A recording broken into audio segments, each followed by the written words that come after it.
commission parlementaire au Parlement européen. Et aujourd'hui, c'était encore le tour du ministre des Affaires étrangères. Et je crois ce qu'on peut déjà constater, c'est que le programme est largement soutenu par les députés. C'est dans ce contexte-là que je me réjouis maintenant de la présence des représentants de la présidence sortante de l'Allemagne et la nouvelle présidence portugaise pour ainsi entendre un peu ce qui sont d'un côté, les leçons qu'eux tirent de leur présidence en 2020 et de l'autre côté, quel est le programme de la présidence portugaise. Je tiens à remercier Stefan Koppelberg qui a préparé cet événement, qui a coordonné tout ce qu'il fallait organiser dans ce cadre-là. À vous tous, un grand merci d'être présents et de s'intéresser de ce que nous attend dans ce qui reste encore les 5 mois restants, plus ou moins, de la présidence portugaise. Merci d'être avec nous ce soir. Merci Christophe pour avoir encadré notre webinaire avec ce mot d'introduction. Et je passe immédiatement la parole à son Excellence Monsieur Ulrich Klöckner, ambassadeur de l'Allemagne. Herr Klöckner, Sie werden einen kurzen Rückblick geben auf die Erfolge der deutschen Ratspräsidentschaft und Sie machen das auf Deutsch. Donc, Monsieur l'ambassadeur Klöckner, il va parler en allemand. Après, on repasse au français. Herr Klöckner, Sie haben das Wort. Ja, vielen Dank, Herr Koppelberg. Guten Abend, morgen, boa noite, bonsoir. Vielen, vielen Dank an die Organisation, dass ich die Gelegenheit hier bekomme, einen kurzen Rückblick auf unsere Präsidentschaft zu geben. Ich glaube, alle Personen, die darin involviert waren, werden nicht widersprechen, wenn man sagt, dass das eine sehr außergewöhnliche Präsidentschaft war. Lange stand nicht fest, ob das ein Erfolg werden würde oder kein Erfolg mit der Folge einer schweren Krise für die EU. Und alle Beteiligten mussten wirklich bis auf den letzten Meter gehen in dieser Präsidentschaft, bis zum letzten Tag, was, glaube ich, auch bisher selten jemals der Fall gewesen ist. Es gibt eine alte Regel für EU-Präsidentschaft, die lautet, expect the unexpected. Und ich glaube, diese Regel ist in unserer Präsidentschaft sehr stark eingetroffen. Was uns getroffen hat, war das Coronavirus. Ich war zwar den größten Teil des letzten Jahres noch in Khartoum auf Posten, bin aber durch die erste Corona-Welle Mitte März in Berlin gestrandet und habe da den Anfang unserer Präsidentschaftsvorbereitung miterlebt. Und man begann da zu realisieren, dass unsere Präsidentschaft sehr, sehr anders ablaufen wird, als wir das geplant hatten, dass sogar ein großer Teil dieser Planung schon obsolet war und sich eine ganz neue Herausforderung, nämlich die Corona-Pandemie, gestellt hatte. Das Problem war, dass weder Berlin noch Brüssel darauf vorbereitet waren, dass man während der Präsidentschaft praktisch nur virtuelle Treffen abhalten würde. Dafür waren die technischen Voraussetzungen lange nicht gegeben. Viel schlimmer, viel wichtiger war, dass die erste Welle der Pandemie den Zusammenhalt Europas auf eine ganz starke Probe gestellt hat. Ich brauche das hier in Luxemburg nicht zu erklären. Die Panikreaktionen in den ersten Wochen, wo die Grenzen geschlossen wurden. Zudem bestand die große Sorge, dass unsere Volkswirtschaften diesen Schock nicht überstehen würden und man dringend ein Programm brauchte, um diese zu stützen. Wir haben die Koordination der Reaktion auf die Pandemie begonnen. Wir haben die ersten Kooperationsmechanismen aufgebaut. Die EU, das wissen Sie selber, war in den ersten Wochen, ersten Monaten praktisch gar nicht involviert in den ganzen Prozess. Es hat lange gedauert, bis das einigermaßen funktioniert hat. Und immerhin 9 Monate hat es gedauert, bis letzte Woche beim Europäischen Rat, dem virtuellen Europäischen Rat, zum ersten Mal eine Koordination der diversen Politiken stattgefunden hat, weil man sich die Erkenntnis jetzt doch Gott sei Dank durchgesetzt hat, dass man diese Pandemie nur durch ein gemeinsames Handeln und Solidarität bekämpfen kann. Ich glaube, dass diese Pandemie die Koordination innerhalb der EU leider auch eine der vordringlichen Aufgaben der neuen portugiesischen Präsidentschaft werden wird. Dieses Stab müssen wir leider an die Portugiesen weitergeben.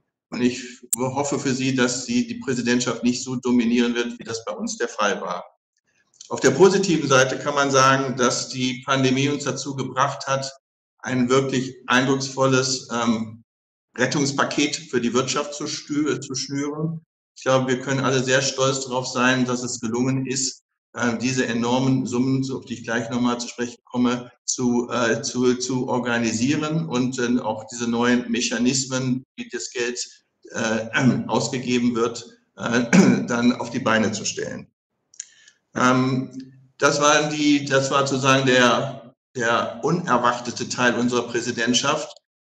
In der Vorbereitung war uns natürlich auch klar, dass wir eine ganze Reihe von Problemen erben würden, die sich geradezu zu einem Flaschenhals verdichtet hatten, der dringend der Auflösung bedurfte, damit Europa nicht in eine wirklich schwere Krise fallen würde. Es ist uns gelungen, diesen Flaschenhals zu öffnen, allerdings eben auch sehr spät, noch Mitte Dezember, war überhaupt nicht klar, ob wir möglicherweise unsere Ziele nicht erreichen würden. Aber dann auf dem Europäischen Rat vom 11. Dezember gelang es dann eben, dieses Multi-Annual Financial Framework zu beschließen, inklusive dieses Conditionality-Mechanismus. Ich weiß gar nicht, wie das auf Deutsch heißt. Und gleichzeitig gab es einen Beschluss zu den Klimazielen.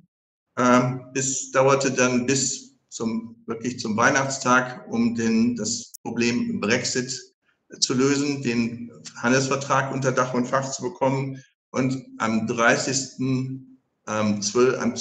also einen Tag vor Ende der Präsidentschaft, gelang es auch noch ein Abkommen mit den Chinesen zum Crippling Investment auf beiden Seiten zu unterschreiben. Damit sind auch die Schlüsselerfolge oder Achievements unserer Präsidentschaft genannt, nämlich das Haushaltspaket mit dem Multi-Annual Financial Framework und dem neuen Paket Next Generation EU, dann den Climate Accord und den Brexit. Über diese wichtigen Beschlüsse und auch Durchbrüche, die wir erzielen konnten, darf man nicht vergessen, dass auch eine ganze Reihe anderer Themen zumindest einen Schritt vorwärts gemacht haben, auf den Weg geschickt wurden. Ich glaube, das Wichtigste ist dabei das Thema Migration. Dort haben wir immerhin einen Fortschrittsbericht konsentieren können. Auch das werden wir an die portugiesische Präsidentschaft weiterreichen müssen. Aber zumindest hat man mal eine Basis, auf der man diskutieren kann. Das hat sehr lange gefehlt und gibt uns Hoffnung, dass man auch hier dann vielleicht eine Lösung finden kann. Weiter wichtige Thema waren der Verhandlungsrahmen für die Verhandlungen mit Albanien und Nordmazedonien für eine zukünftige Mitgliedschaft. Und natürlich haben wir versucht, den Green Deal und die Digital und Technological Sovereignty, diese beiden wichtigen Themen voranzubringen. Lassen Sie mich vielleicht ein paar Worte zu den wichtigen Themen, die wir behandeln hatten, noch sagen. Das Besondere bei dem neuen Haushalt und der Next Generation EU ist natürlich die enormen Summen, die dort mobilisiert worden sind. Das sind immerhin 1.074 Milliarden für den Haushalt und immerhin noch 750 Milliarden für Next Generation Europe. Man kann jetzt nur hoffen, dass dieses Geld dann auch wirklich abgerufen wird, dass es eingesetzt wird. Das wird auch die Aufgabe der portugiesischen Präsidentschaft sein, weil ich glaube, dass es ganz wichtig ist für unsere Bürger, zu sehen, dass die EU reagieren kann, dass sie auf die Pandemie reagieren kann, dass wir einen ordentlichen Koordinationsmechanismus haben, dass man sich abstimmt, dass man gemeinsam, dass deutlich wird, dass man diese Pandemie wirklich nur gemeinsam bekämpfen kann, aber dass wir eben auch gemeinsam Antworten finden auf die ökonomische Krise, die da sich ja schon in erschreckendem Maße vor uns aufbaut. Ganz wichtig und ganz besonders und neu ist natürlich, dass bei dem Next Generation Europe wir nicht nur eine enorme Summe von Geld zur Verfügung stellen, sondern dass eben über die Hälfte auch als Grants gegeben wird. Das ist eine Entwicklung, bei der sich viele Länder schwer getan haben, auch Deutschland. Die Frage ist, ob dies, wie von einiger Seite schon bejubelt, der Schritt in die Transferunion ist. Ich wäre da etwas vorsichtig. Diese Fonds sind eindeutig markiert als Notfallfonds für eine ganz besondere Situation. Und es wird sicher noch eine lange und heftige Diskussion geben, ob das jetzt eine einmalige Aktion war oder ob wir damit tatsächlich in einen ganz neuen Mechanismus eintreten. Ganz wichtig, und daran wäre fast der ganze Deal gescheitert, das haben wir alles mitbekommen, mit Vetodrohungen und allem, war natürlich die Einigung auf diesen Konditionalitätsmechanismus. Wir haben dort einen Kompromiss gefunden, der vielen nicht gefallen hat. Gerade hier unsere Luxemburger Freunde waren nicht begeistert davon. Aber Gott sei Dank haben alle ihn dann letztlich mitgetragen, weil man auch gesehen hat, dass man an diesem Thema nicht das gesamte Paket hätte scheitern lassen können. Aber auch, weil man gesehen hat, dass es auch ein erster und wichtiger Schritt in diesen Mechanismus hineingeht. Ein bisschen, weil der überschattet hat diese Einigung, dass man gleichzeitig auch diesen Rechtsstaatdialog eingeführt hat, der ja auch schon im Oktoberrat begonnen hat. Ein Wort zum Brexit. Das war, glaube ich, der größte Cliffhanger überhaupt. Dass das an Weihnachten abgeschlossen wurde, glaube ich, sagt schon alles.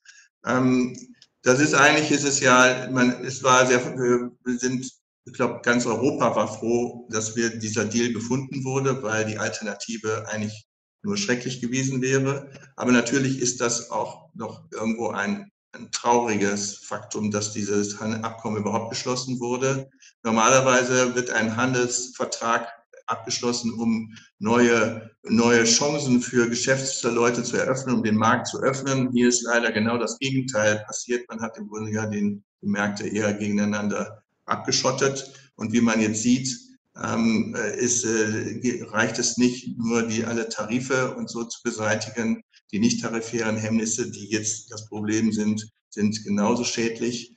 Mit dem ganzen Papierkram, der jetzt dazukommt, der alles verteuert, ist das leider keine gute Entwicklung. Und das sind sicherlich nicht nur Teething Problems, wie sie in London im Augenblick genannt werden. Zudem sind leider auch die Dienstleistungen von diesem Deal noch nicht erfasst worden, was vor allen Dingen, glaube ich, hier in Luxemburg mit einer gewissen Sorge gesehen wurde. Ganz zuletzt noch ein paar positive Worte zu dem European Green Deal. Die Einigung, dass man die Emissionsreduktionsziele nochmal deutlich verschärfen würde auf 55% bis 2030, sicherlich ein ganz, ganz wichtiger Schritt für die EU und auch für die ganze Welt. Ich glaube, es ist ganz wichtig, dass das nicht das einzige Klimaziel ist, was wir damit erreicht haben. Fast noch wichtiger scheint mir, dass alle Fonds, die eben genannt wurden, auch von dem neuen Next Generation Europe, aber auch zum Beispiel die guten alten Agrarsubventionen jetzt alle unter dem Gesichtspunkt Klima noch einmal neu durchforstet werden, dass 30% des Geldes, das da ausgegeben wird, in klimafreundliche Politiken gesteckt wird. Ich glaube, das ist eine wirklich ganz tolle und wichtige Entwicklung. Und ich hoffe, dass das auch irgendwann bei den Bürgern ankommt und sie sehen, dass wir da wirklich in eine neue Zeit starten. Das war mein Rückblick. Ich glaube, das ist auch der Wunsch von meinen Kollegen in Berlin, allen Mitgliedstaaten nochmal zu danken für die Kooperation. Eine Präsidentschaft ist nur so gut, wie die Mitgliedstaaten auch mitziehen.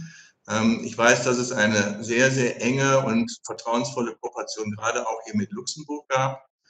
Es zahlt sich immer aus, gute Beziehungen zu allen Mitgliedstaaten zu haben, aber besonders zu Luxemburg sind diese besonders eng und das hat sich jetzt auch wieder gezeigt, gerade bei so schwierigen Themen wie diesem Rechtsstaatsmechanismus ist es gut, wenn eine sehr vertrauensvolle Atmosphäre ist, in der man dann solche Probleme lösen kann.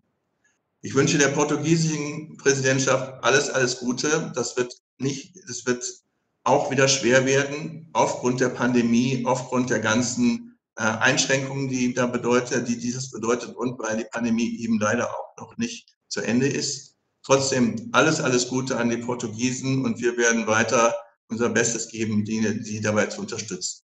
Vielen Dank. Ja, herzlichen Dank Ihnen, Herr Klöckner, Herr Botschafter. Je me permets de résumer en 3 mots en français. Donc, c'était une présidence extraordinaire, ça on peut le dire, la présidence allemande, sous des circonstances extraordinaires, dans une crise qu'on ne l'a jamais connue, par notre génération, même pas la de nos parents. Et ça a marqué beaucoup la présidence, surtout parce qu'il fallait maîtriser cette crise dans son aspect sanitaire et économique. C'était pas évident au départ. Au Luxembourg, on se souvient bien, les frontières fermées, Schengen fermé. Bon, on a surmonté ça, on a su réouvrir les frontières et agir ensemble pour acheter ensemble le matériel protecteur et jusqu'ici, donc même les vaccins. Au niveau économique, ça a mené quand même au plus grand paquet budgétaire qu'on n'a jamais connu. Parce que à la fin de la présidence, tout à la fin, parce que cette présidence, pendant 6 mois pratiquement, ou 5 mois et demi, on ne savait pas si ça allait être un échec ou un grand succès. En tout cas, ça n'a pas été un échec et ça a été un grand succès parce que au niveau économique, ça nous donne des moyens budgétaires comme on ne l'a jamais connu.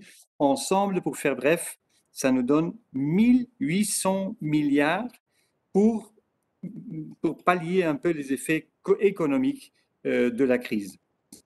Mais il y a aussi eu d'autres choses qui ont marqué l'actualité et les nouvelles. On se souvient, le Brexit, même chose. Pendant des mois, des années. Quand est-ce qu'on on aura un traité? Bon, on l'a eu à Noël, ça dit tout. Mais on a un traité. Ce n'est pas un traité qui nous fait beaucoup de plaisir parce qu'il ne s'agit pas d'ouvrir de nouveaux marchés et d'entrer dans une coopération plus étroite. Plutôt au contraire, c'est un traité de séparation entre l'Union européenne et le Royaume-Uni. Mais en tout cas, il y a des règles parce qu'il y a un traité. Et c'est un succès aussi. On a aussi... Et ça aussi, ça c'était vraiment, je crois que c'était un jour ou le jour même de la fin d'année, un accord d'investissement entre l'Union européenne et la Chine. Tout d'un coup, quelque chose qui semblait bloqué pendant des années et des mois s'est débloqué. Je vais faire bref pour les autres points parce que la présidence allemande a aussi travaillé sur l'accord climatique, la migration, les progrès dans le processus d'adhésion de l'Albanie et de la Macédoine. Et je m'arrête là. Juste un seul mot aussi. Dans tout ça, un des grands soucis de la présidence allemande, c'était aussi de veiller à la protection du climat, à la lutte contre le changement climatique. Et pratiquement, on a maintenant introduit ça déjà dans tous les fonds qui seront accordés dans ce qu'on a additionnellement au cadre financier pluriannuel, donc ce qu'on appelle Next Generation EU.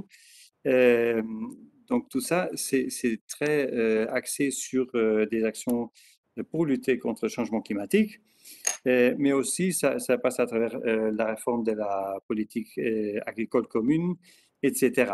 Et M. Klöckner a dit, ce n'est pas seulement le mérite de la présidence allemande, parce qu'une présidence peut seulement achever des résultats si tous les autres États membres et le Parlement européen donnent leur accord. Et ça, c'était le cas. Donc, il remercie à tous les États membres. Et Antonio, il vous souhaite bonne chance à la présidence portugaise. Et avec ça, Antonio, je te passe la parole. Monsieur l'ambassadeur, Son Excellence, Antonio Gamito. Bonsoir à tout le monde Bonsoir à tout le monde qui nous écoute. Et merci Stéphane pour organiser le webinaire. Je commence pour féliciter notre collègue d'Allemagne parce que l'Allemagne, en tout cas, a fait un extraordinaire travail on dirait que pendant 5 mois, ils ont travaillé derrière les portes et le dernier mois, c'était un succès extraordinaire parce qu'ils ont abouti beaucoup de choses très importantes pour l'Europe et pour l'autonomie stratégique de l'Europe. En ce qui concerne, le Parlement européen, c'est aussi très important.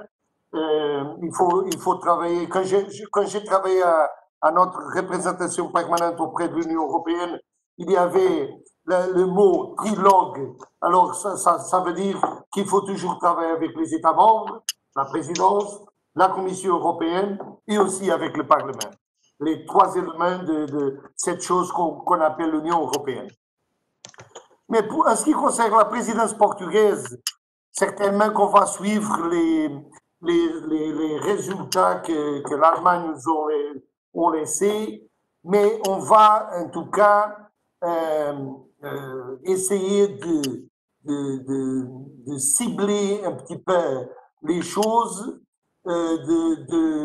d'encadrer les choses que l'Allemagne va laisser dans des piliers concrets et on va surtout travailler pour avoir des résultats concrets en bénéfice des citoyens européens. Vous savez quelle est notre devise de notre présidence? C'est le temps d'agir pour une reprise juste, verte et numérique.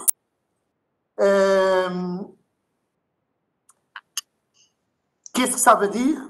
Ça veut dire que c'est le temps d'agir pour souligner l'urgence face à la crise et aux défis actuels auxquels se confronte l'Europe. C'est le temps d'agir aussi en sachant que le modèle social européen est le meilleur instrument pour vaincre les défis de la relance économique et sociale et des transitions climatiques et numériques. Mais c'est aussi le temps d'agir, c'est aussi le temps de regarder vers l'avenir pour une Europe résiliente, durable, innovante, soudée et ouverte au monde, avec, comme j'ai déjà dit, avec un concept d'autonomie stratégique. Et c'est aussi le temps d'agir ensemble pour les générations futures. On a divisé 5 piliers que je vais passer très rapidement en relance. D'abord, une Europe résiliente, qu'est-ce que ça veut dire? C'est un petit peu comme faire comme les Allemands ont fait pendant les 6 mois précédents, c'est d'un côté travailler pour éviter la propagation de la pandémie avec la Commission notamment, pour faire que les vaccins arrivent à les personnes et qu'on puisse immuniser notre société du coronavirus. Ça, c'est très important. Il faut avoir une coordination très étroite avec les États membres, avec la Commission et aussi avec les fournisseurs des vaccins parce qu'on peut pas commencer à vacciner et au milieu du parcours, on reste sans les vaccins qu'on a besoin, par exemple, pour faire le deuxième tour de la vaccination. Alors ça, c'est très important. Il faut arriver à l'immunisation du groupe le plus tôt possible.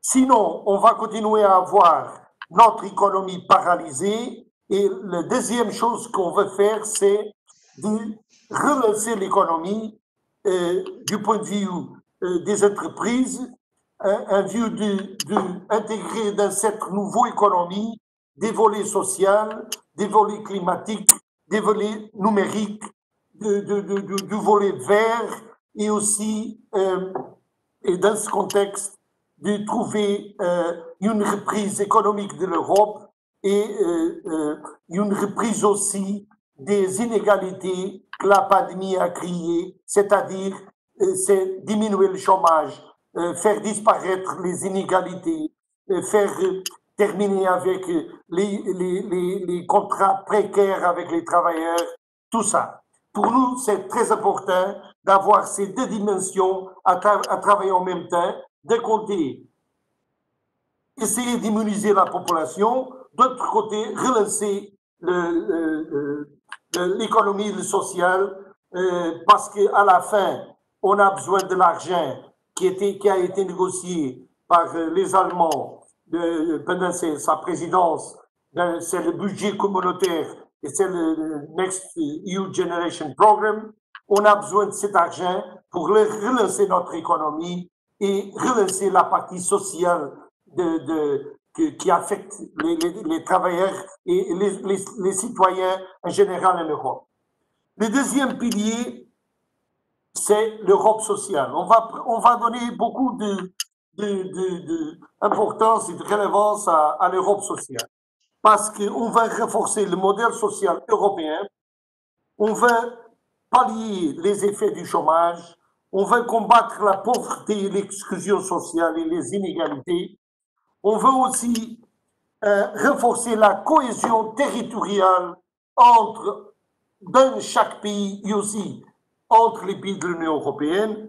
Et on va organiser, on veut désigner avec la Commission un plan d'action qui puisse être adopté par un sommet des chefs d'État et de gouvernement au mois de mai au Portugal. Si la pandémie est contrôlée, on peut le faire à Porto, sinon peut-être qu'on le doit faire virtuellement. Mais j'espère qu'on peut le faire à Porto. Pour développer la récupération économique de l'Union européenne avec la pandémie et après la pandémie, on a besoin aussi d'avoir une Europe verte, plus verte. Et dans ce contexte, il faut stimuler le pacte écologique européen en intégrant, comme Stéphane a dit, la durabilité de toutes les politiques de l'Union européenne. Il faut essayer d'avoir une économie décarbonisée. Il faut atteindre les objectifs de l'accord de Paris. Il faut aussi réduire les émissions à 55% jusqu'à 2030. Il faut encourager le pacte européen pour le climat. Il faut articuler la stratégie de l'Union européenne pour la biodiversité. Il faut continuer avec la réforme de la politique agricole commune. Il faut parier sur l'économie bleue et sur l'utilisation durable des ressources des océans. Il faut développer les politiques énergétiques et des transports de l'Union européenne, comme l'hydrogène vert, qui aide aussi à la récupération économique. L'Europe numérique est aussi dans notre programme. Il faut encourager la souveraineté européenne sur le plan de l'économie numérique, dans les domaines de l'innovation et de la réglementation. Il faut instaurer les meilleures pratiques numériques dans l'administration publique. Il faut les utiliser dans l'école, dans les universités, dans les entreprises, chez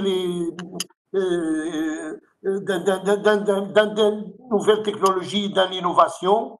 Il faut stimuler une stratégie globale de coopération numérique et développer le concept de démocratie numérique.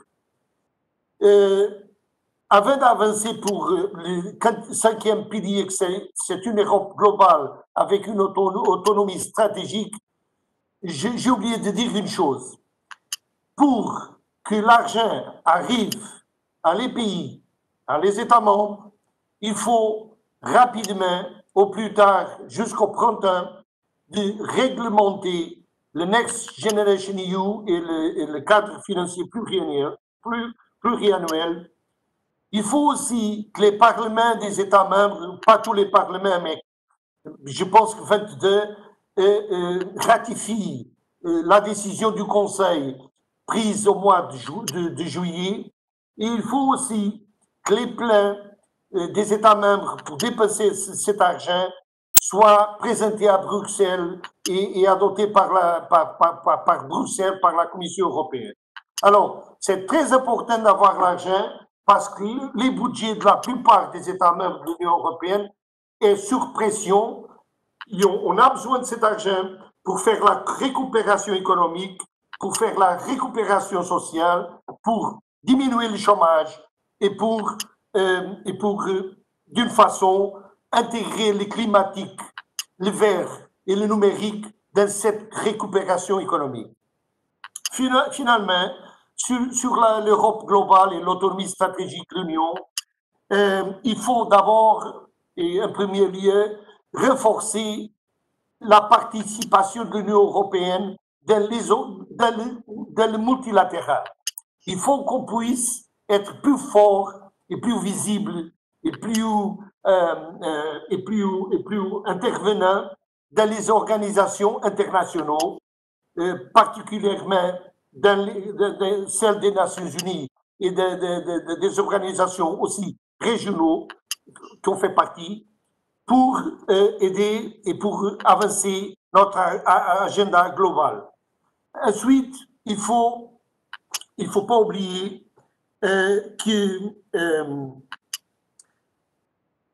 c'est à nous aussi de nous engager à consolider les mécanismes de réglementation de la mondialisation et la coopération internationale pour ça et la réponse concrète aux crises, c'est très important et l'Union européenne est un player très important dans cette affaire.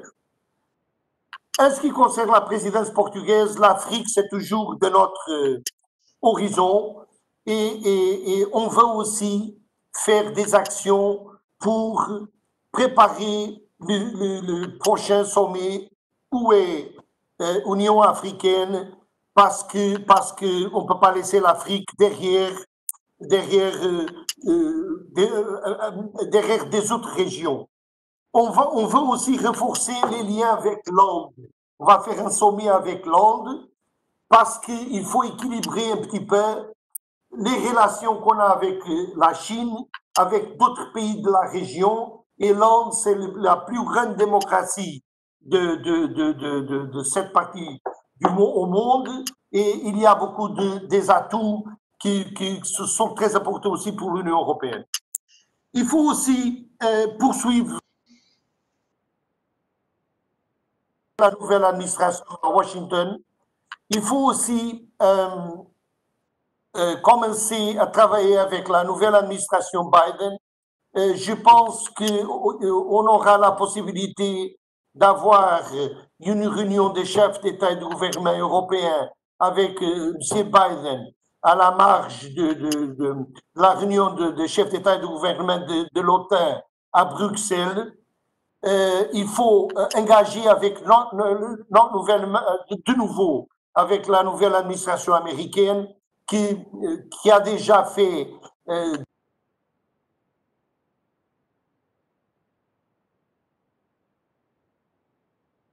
qui est en train de se rapprocher de nos valeurs qui sont leurs valeurs aussi et il faut travailler conjointement avec les Nord-Américains. Il faut travailler dans le domaine du commerce, dans le commerce de la défense, dans le commerce de la démocratie, dans le plan de la démocratie et tout ça. Il faut continuer à poursuivre le dialogue stratégique et le partenariat avec le Royaume-Uni, il y a des choses qu'il faut terminer. Il faut aussi donner une attention spéciale à la voisinage avec le Sud et à la question de l'élargissement, parce que il faut donner des réponses concrètes à des pays qui peuvent peut-être à qui on a promis des choses et qu'il faut peut-être délivrer des choses plus concrètes. Mais ça, c'est une question qu'on va travailler pendant les prochains 6 mois et enfin, on espère d'arriver à un résultat concret. Pour terminer, un mot sur la Convention sur le futur de l'Europe. C'est une chose qui maintenant est en train d'être négociée, la question de la gouvernance.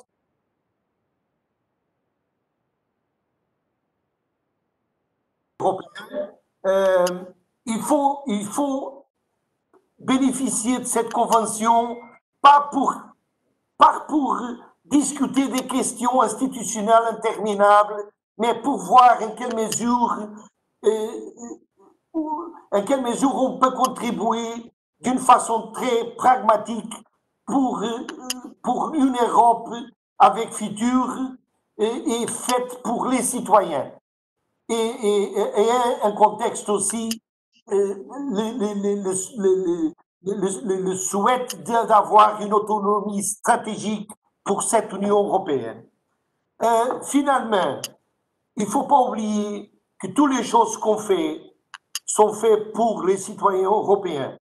Il ne faut pas oublier que, par exemple, si la récupération économique recommence, il y aura plus d'emplois, le chômage diminue, l'industrie recommence aussi, le commerce sera reprise. Alors, il y a tout un monde de choses qui seront de nouveau en marche et qui vont bénéficier. C'est pas dans le même paradigme, dans un nouveau paradigme économique et social, mais l'objectif, c'est d'avoir les citoyens engagés avec les réformes que nous sommes en train de faire. L'Allemagne a fait beaucoup de choses nouvelles. Elle a négocié la possibilité de la Commission de faire des emprunts au marché. C'est une nouveauté, c'est incroyable ce qu'on a fait à cette époque-là. C'est ça qui a permis d'avoir 1,8 milliard d'euros pour renouveler, récupérer notre économie et faire face à la pandémie. Alors, il faut continuer de ce sens pour renouveler l'Europe et pour donner l'espoir à nos citoyens. Merci. Merci beaucoup, Antonio. Merci, Monsieur l'ambassadeur, pour la présentation de ce programme très ambitieux, parce qu'il faut tenir compte que ce que vous nous avez donné, c'est qu'un résumé.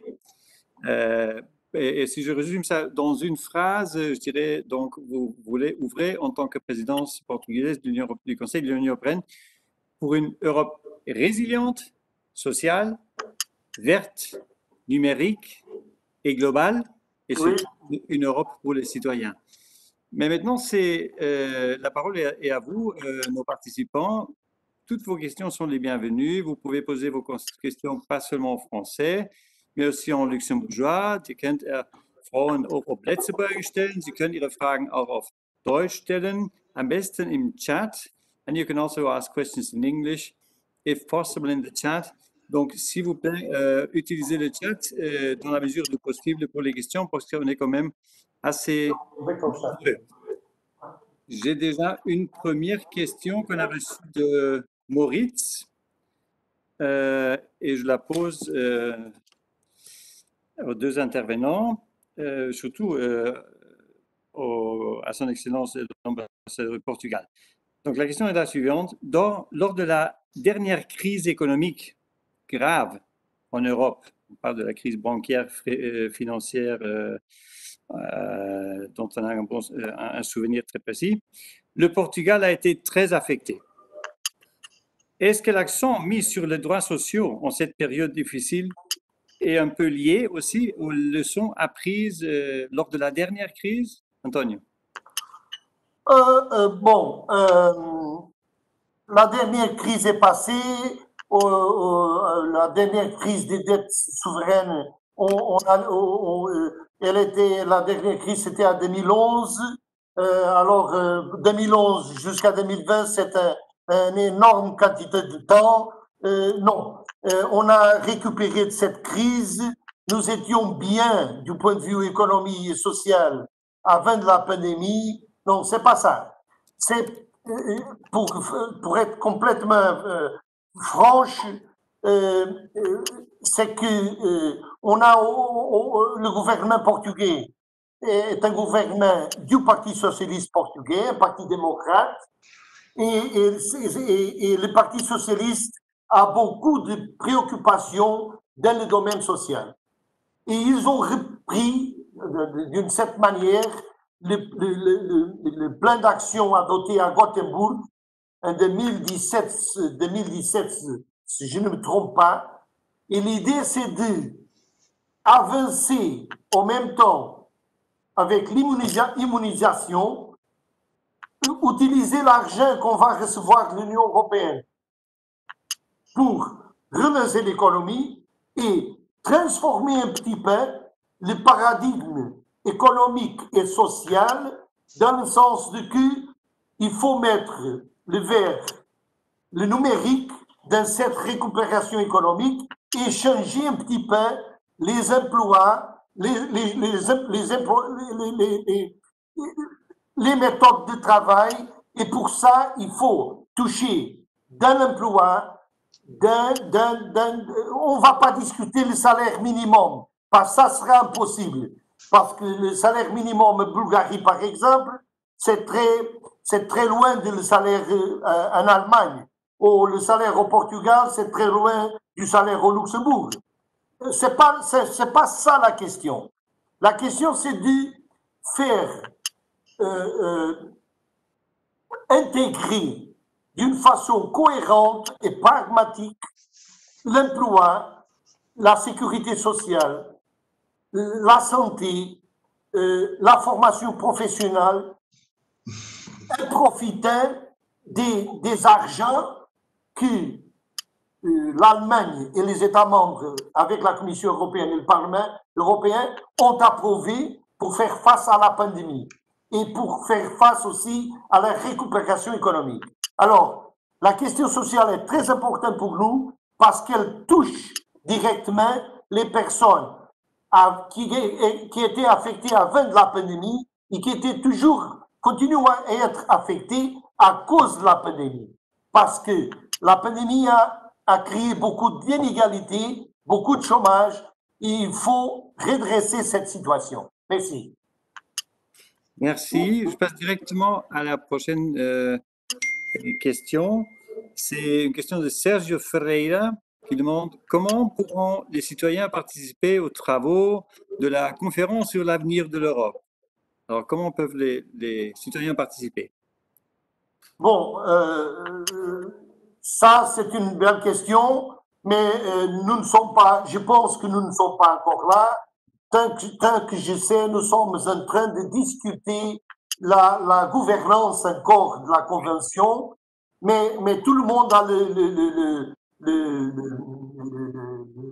souhaite que cette convention soit ouverte à la société civile et on va trouver un mécanisme pour le faire. Je me permets de complémenter, je suis d'accord, Antonio, donc il faut que ce soit un dialogue ouvert avec tout le monde, avec tous les citoyens. Il y aura une plateforme numérique où tous les citoyens, toutes les associations de la société civile pourront participer et donc ça sera la tâche de la Commission européenne de regarder si parmi toutes ces propositions, on peut voir des sujets desquels la Commission européenne peut formuler des propositions de législation qu'on va soumettre donc au Conseil européen et au Parlement européen. Et donc, il se peut que des idées des citoyens soient transformées en législation européenne. Une question que je pose peut-être pour commencer aussi à l'ambassadeur allemand, M. Klöckner. Klöckner, quelle politique concernant la Chine et la Russie? Also, Politik gegenüber China und Russland. Ja. Bitte, Herr Klöckner. Ja, zwei schwierige Themen. Soll ich in Englisch sprechen oder in Deutsch? Machen Sie es gerne auf Deutsch. I prefer in English if you can. Okay, I speak in English. Okay. No, it's two very difficult Now issues. you can speak in English. Two very difficult issues. I mean, if you follow the news, the relationship with Russia has been discussed yesterday at the Foreign Affairs Council. I think with the result that one will not impose additional sanctions on Russia and try to talk again. We see that the Russians are trying to test us out on all fronts. That they're in a also quite aggressive way. I have been for 11 years in Africa, and we also could see that the Russians there were playing a very, very bad role, exploiting weaknesses, always in the business of arms deals or other shady things. But they are our big neighbor to the east, and I think Germany traditionally had a very special relationship to Russia, also tried to understand the Russians. But I think we're coming to a point where we have to draw a line. I do not know if it will extend to the point that we have to stop the pipeline, which is a big issue at the moment. But I think it is very clear that we have to make it clear to our Russian partners, and I hope they still are in a way our partners, that this is not the way to deal with us, and that all these probings, these cyber attacks, just have to stop. On China, a very different issue. I think a lot of us see with a certain concern that China gets more and more assertive. We hope that the new US administration finds a more intelligent way of dealing with China than the previous administration. And I think the democracies of the world are all challenged by China, by their claim that they have a superior system, and that we have to also draw a line in the sense sometimes where things cannot continue like this. But on the other hand, they are also an important economic partner. It is, I think, it will be the big issue for the next 5-10 years to sort out our relationship with China and find a working relationship. Thank you. Donc, c'était une question de Ritis Verbalis. Et Ritis Verbalis pose aussi une question liée à la phase actuelle de vaccination. Et la question, c'est comment gérer les problèmes avec les vaccins Covid quand les contrats ne sont pas respectés? Je ne sais pas qui veut répondre. Antonio. Bon, c'est à toi de répondre, hein, parce que c'est la Commission européenne qui commande et qui paie. Donc je vais répondre. Merci de m'accorder la parole. Oui, c'est clair. Alors, je suppose qu'on parle du cas le plus récent d'AstraZeneca, parce que là, il y a, du point de vue de la Commission européenne, une violation, excusez-moi, une violation des contrats qu'on a signés avec AstraZeneca. on a posé des questions très précises à la compagnie AstraZeneca parce qu'en fait, le contrat prévoyait la production à l'avance de l'autorisation. C'est-à-dire que normalement, au moment de l'autorisation, AstraZeneca devrait déjà avoir produit des centaines de millions de doses de leur vaccin. On a beaucoup attendu ça et maintenant, à la veille pratiquement de l'autorisation qu'on attend pour la fin de cette semaine ou bientôt en tout cas, AstraZeneca dit on n'aura pas les montants qu'on a promis. Nous, ce qu'on se demande, c'est est-ce qu'ils n'ont pas produit ce qui était accordé par contrat ou est-ce que c'est parti ailleurs? Donc, on a posé ces questions très précises à la compagnie. On leur a donné un délai jusqu'à la fin de cette semaine, vendredi, et on va voir ce qu'ils disent. Mais en tout cas, nous, on va insister au fait que cette compagnie doit à l'Union européenne, à tous les États membres, parce que tous ont accès à ce vaccin, les doses promises, parce qu'on veut arriver à immuniser les 70% de la population d'ici à l'été, dans le meilleur des cas. Donc ça, c'est la réponse à cette question. Prochaine question aussi de Sergio Ferreira concernant le paquet asile. C'est pour vous, Antonio. Que compte faire la présidence portugaise, sachant que les divisions au Conseil sont énormes? Bon, ça c'est une question très très difficile de répondre parce que tout le monde sait où le Portugal est, quelle est la position portugaise. Maintenant, en tant que présidence de l'Union européenne, il ne faut pas oublier la position portugaise, mais on ne peut pas l'imposer à d'autres. Qu'est-ce qu'on va essayer de faire? On va essayer de faire ce qu'une présidence doit faire et trouver un consensus, utiliser du pragmatisme pour développer un petit peu et pour aller plus loin. Parce que la situation, en ce qui concerne l'asile, à ce moment-là, n'est pas satisfaisante pour nous. Et je parle au nom du Portugal. Et je pourrais aussi parler au nom d'autres pays européens. Mais je me tais sur ça. Ce qu'on va faire, c'est de régler les questions qui se prendre, qui ont à voir avec Dublin. On va essayer de trouver entre les États membres, mais ça c'est très difficile parce que ça c'est lié à des questions qui aujourd'hui dans nos sociétés posent beaucoup de questions et beaucoup de craintes, mais on va pas cacher le problème.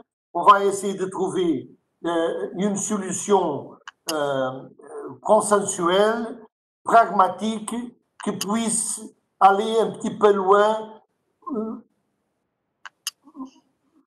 parce que où nous sommes maintenant, c'est pas satisfaisant. Merci Antonio. Il y a encore une autre question que je vais vous poser tout de suite, mais il y a une qui est liée. C'est Mette Steinmetz qui la pose. De quelle manière est-ce qu'on peut réformer l'agence Frontex en vue des problèmes actuels? Donc, on parle des accusations de la violence et de la violation des droits de l'homme. Oui. Oui.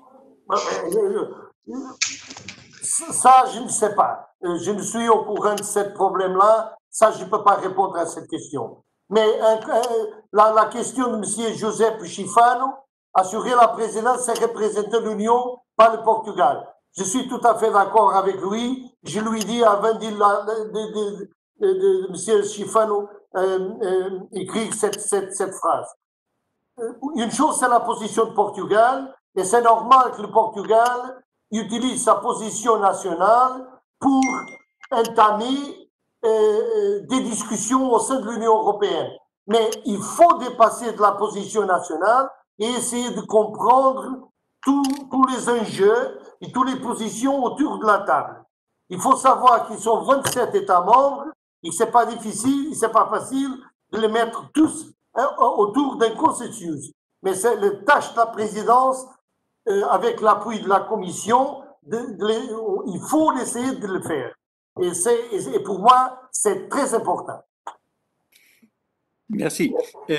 Je passe à une question de Madame l'ambassadrice de l'Albanie, Madame Suela Yanina. Donc, Son Excellence remercie vous deux pour les présentations et se demande donc sur l'élargissement. I can ask it in English, maybe, because Ulrich, I would also ask you, because probably it was not easy to reach a decision on this file, accession talks with Albania and North Macedonia. So maybe you could talk about that. And then, Antonio, tu as dit que c'est aussi sur le programme de la présidence portugaise, l'élargissement. We start with the German ambassador, please. Yeah, thank you. I also had to admit that I'm not in the details of the negotiations with Albania. What I know, and I think what also our colleague from Albania knows, there is a division within the European Union on that question. It is an old division because there are some countries who want to strengthen the union before further members might join, and others who see the need to bring countries like Albania and North Macedonia on board, because we have promised them for a long time that they should be part of the union. I do not know. Probably it will take a little time to sort out this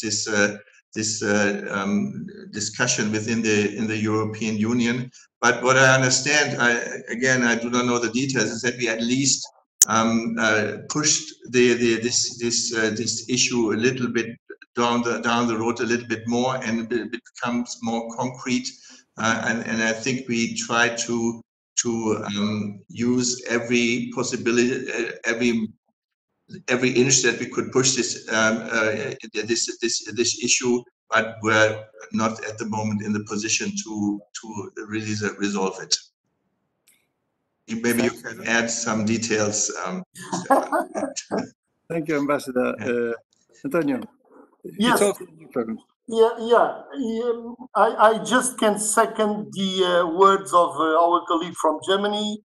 It's a very difficult situation. The EU member states are not in agreement regarding this issue. As far as the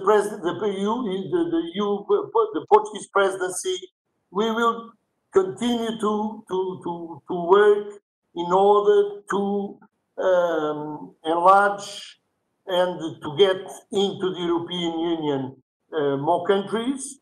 Those who are more prepared to get according to the conditionality set out by the European Union. But as I said, nationally we are in favor, but as presidency of the European Union, we have to decide, we have to listen 26 member states, plus the Commission, plus the European Parliament, and it's not an easy task. And we will try further down the road, as Ulrich just said, to come up with the solution. Thank you, merci. Il y a encore une question de Giuseppe Schifano qui demande: y aurait-il des initiatives du Conseil pour harmoniser la fiscalité entre pays de l'Union européenne et éviter la concurrence fiscale? Sujet un peu délicat pour le Luxembourg. C'est très délicat pour le Luxembourg et d'autres pays. tant que je sache, je pense que l'Eurogroupe, il parle de ça, de ses travaux, mais il n'y a pas un mandat pour la présidence portugaise et de la part de la présidence portugaise, rien pour essayer d'harmoniser la fiscalité des pays de l'Union européenne, parce que on pense qu'à ce moment-là, le sujet, c'est très important si on veut continuer à développer l'Union européenne comme une entité plus forte, mais à ce moment-là, je pense que le camp n'est pas encore bien arrosé pour discuter cette matière. Oui, c'est depuis longtemps un grand sujet de discussion. Encore une question de Sergio Ferreira. La question de l'état de droit est une des questions centrales de l'Union européenne actuellement. Quelle est la position de la présidence portugaise par rapport à cette question en général et la possibilité de sanctions en particulier? Je m'excuse ici, avant que tu répondes, Antonio, parce que monsieur l'ambassadeur Klöckner pour l'Allemagne avait quand même souligné qu'il y a eu un accord pour inclure dans le grand paquet Next Generation EU, une conditionnalité sur l'état de droit dans les États membres. Bien sûr, c'était un compromis, pas tout le monde était content, mais c'est dedans. Donc, il y a une conditionnalité. Et donc, maintenant, Antonio, la question pour la présidence portugaise, position par rapport à la question de l'état de droit et possibilité de sanctions. Bon, ce n'est pas une question très difficile à répondre. Comme tu as bien dit, il y a un mécanisme d'état de droit qui est inclus dans le paquet qu'on appelle au Portugal le bazooka. C'est le bazooka. Tellement est l'importance de ces monnaies. Mais il y a d'autres choses. Il ne faut pas oublier que l'état de droit n'est pas seulement surveillé au Conseil, à la Commission, au Parlement européen.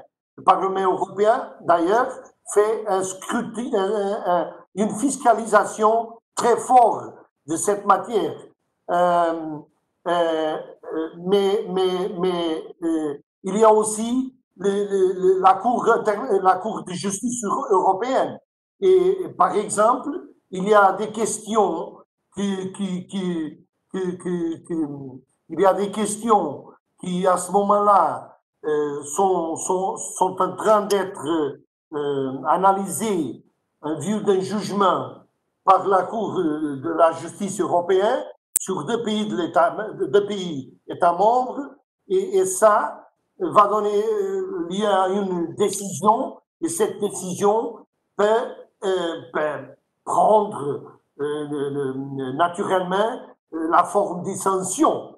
On ne peut pas remplacer, on peut pas remplacer les juges de la Cour internationale de justice. On ne peut pas oublier la fiscalisation du Parlement européen. Et je n'oublie pas, j'ai jamais oublié que pendant la présidence portugaise de l'année 2000, le Conseil européen a suspendu l'Autriche de participer aux travaux du Conseil à cause de la composition du gouvernement autrichien à cette époque-là, qui n'était pas de nature jugée démocratique. Je me souviens ça très bien. Alors, pour nous, il y a des mécanismes en place qui pourraient garantir l'état de droit, garantir l'état de droit au sein de l'Union européenne. Et il y a aussi la société civile. Merci. Merci. Et aussi pour le petit excours dans l'histoire, je m'en souviens aussi très bien, c'était aussi très controversé, mais en tout cas, on a agi. Une question de Chantal Viasminitov, encore pour la présidence portugaise. Que va faire la présidence portugaise face au refus de Londres de reconnaître l'ambassadeur de l'Union européenne? C'est très simple, on va essayer de de travailler avec les Anglais, les Britanniques, pour reconnaître l'ambassadeur Gloway en tant qu'ambassadeur. Très bien. Je crois on est arrivé à... Mais ce n'est pas facile, hein? Non, non, non. C'est vite dit, hein? Et d'ailleurs, il est un Portugais. Oui, c'est ça. Je connais bien. Bon, je ne vois plus de questions, donc c'est encore une fois à moi de vous remercier à tous pour votre participation active, nos participants, les deux ambassadeurs, Antonio Gamito, ambassadeur du Portugal, Ulrich Klöckner, ambassadeur de l'Allemagne. Et un petit message à nos participants avant que vous partiez. Si vous voulez bien, vous nous adressez un petit mot par email. J'espère qu'on aura notre adresse email bientôt. Et vous allez recevoir, si vous voulez, un masque. On a parlé quand même pas mal aussi de la crise sanitaire. Donc, je crois que je connais ça bien chez nous. Les masques, on en a, mais ça disparaît. Les enfants les perdent. Et donc, envoyez-nous un petit mot par email et on va vous envoyer ce masque à votre adresse. Encore une fois, merci beaucoup à tous, aussi aux collègues du Parlement européen, et une très bonne soirée. Et à la prochaine. Au revoir. Merci Stéphane, merci Ulrich. Merci Stéphane. Merci Antonio, merci. Merci. Hein?